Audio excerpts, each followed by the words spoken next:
Most of you know about my background. My background is as a professional magician. Over the course of the last decade, I have had the pleasure and the honor of leading audiences across the continent to experiences of shared wonder. And over that experience, at places like the Magic Castle and Off-Broadway in New York, I've learned that there's a lot of parallels between the work that a leader does and the work that a magician does. Because after all, they both have to take a diverse group of individuals. They have to align them to a common purpose. They need to form connection and bonds not only within the organization but also between the leader and his team or her team. And then influence them towards a common goal. In the case of a magician, of course, it's that shared experience of wonder. For a leader, it's whatever the organizational goals may be. In my keynotes and my workshops, I deal with all of these things, but for the sake of time today, we'll just focus on one, and that's the idea of alignment. Alignment around the vision for the organization, around the process that they have to use to get there, and alignment around what success looks like so that they can actually realize whether or not they've attained that goal. So in talking about alignment, we're dealing with a lot of diverse people coming from different places, different backgrounds. They'll see things differently. Here's an example. This is a photograph of something that you have seen before. Now, you may not have actually seen this photograph, but you've seen a photograph of what this is of. It's kind of like an ink blot test. Based on who you are, what you had for breakfast, you will see different things. No wrong answers here. What do people see in this photograph? Border collie on a rock. A border collie on a rock. Dog owner talking. Sorry? A mallard duck. Okay, I see that. What else?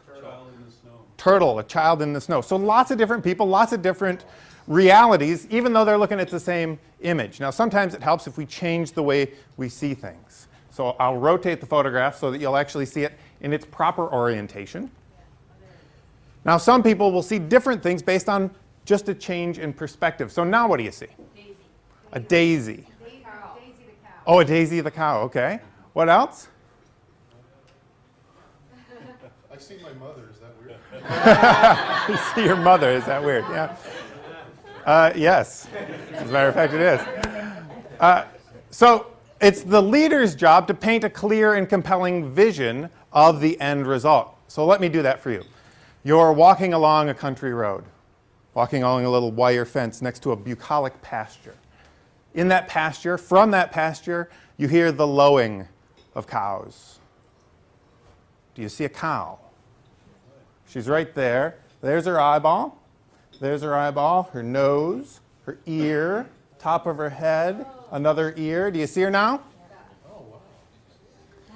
It's not your mother, is it, Patrick? If you haven't seen that clear vision yet, let me make it even more clear for you. There's the face. See her? Now I'll go back to the previous slide. Can you not see the cow? No, you can't. Now, you may still be able to see a border collie on a rock, but you can't not see the cow. We all now have a clear and compelling vision of an end result. We're all aligned. Now, I promised that I would teach you a piece of magic, and that's what I'm going to do now. We're in the face of an impending energy crisis, right? Fuel prices going up. Companies need to move their product from place to place. Product on the west coast, around the first and second fingers on the west coast of my hand. But there's obstacles in getting those products across the continent from place to place. This way, it can't even get across. So what we need to do is invent new technology. We need, as an organization, to invent teleportation, to move and bend space and time such that we can move product from the west coast to the east coast instantaneously, no matter what the obstacles may be. You all have rubber bands in front of you. Find them, pick them up, and achieve teleportation. Go! I did it.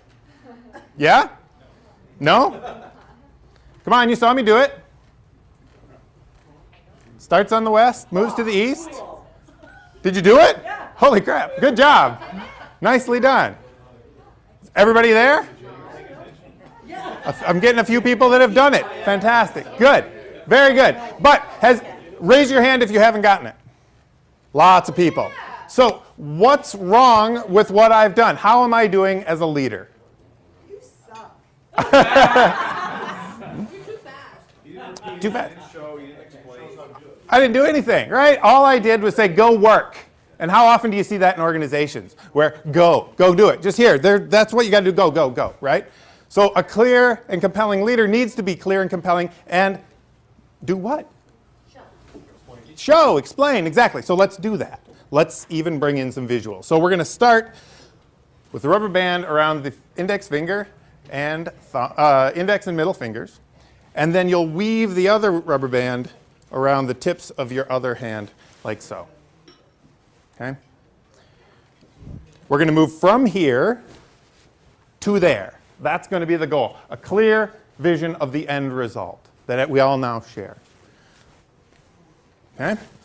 With your other hand, grab the rubber band, pull it out away from your hand and towards your pinky. Then close your hand such that the tips of your fingers go inside of the rubber band all the way, and then gently lay that rubber band along the tips of your fingers. Then it's a very simple matter to open your hand, and as if by magic, it jumps. Okay? Now you can reverse this process. Now you pull out the rubber band, pull it over towards your index finger, close your hand around, and then open up again, and it jumps back. So was that a better example of how to lead people to get to an end result? Not just to expect them to go do it, but to actually give them the tools so that they can actually achieve that. Given the space of time, maybe not everybody's gotten it, so see me if you haven't done that yet. Now, how am I doing on time? 3 minutes, fantastic. So I'd like to tell you a little bit about how I do what I do. So through the use of magic and stories and optical illusions, I have a program called Master the Magic of Leadership, an exploration of influence, connection, and empowerment, because that's what great magicians and great leaders do. They influence, connect, and empower their teams in order to achieve a result. It can be presented either as a 45 to 60-minute keynote address or as a facilitated workshop from a half day to a full day. It works really well at conferences, executive retreats, and sales meetings, because these are the organizations that need to improve their leadership. Even if they're doing a great job, they can always learn something new, because that's what I do. I come in and I help them get new perspectives on how to lead. Now, a lot of times I think when people think about leadership, they think about the leader at the top of the organization. This really fits for management, and in my opinion, it really fits for everybody, because everybody's a leader, right? Everybody can impact their team, whether it's at work or at home, and make that team a better organization. My idea is that I can come in, I can help leaders improve the quality of their lives. Then they go out and improve the quality of the lives of their teams. Then their teams go home and improve their lives. And it goes out and out and out. This is a big secret. I don't care about making people more money. I care about making the world a better place. So I'm worried about people. So to close, it's the leader's challenge to take different team members from diverse backgrounds and align them. But that's hard, right? You've got people all coming from different places, different backgrounds, different expectations, different visions of what it is that the end goal may be. It's the leader's job to take all those various separate individuals and actually align them so that they can move those individuals into one unstoppable force. That's my job. I take people, bring them together, and make the impossible the achievable. I'm Dan Trometer. Thank you for watching.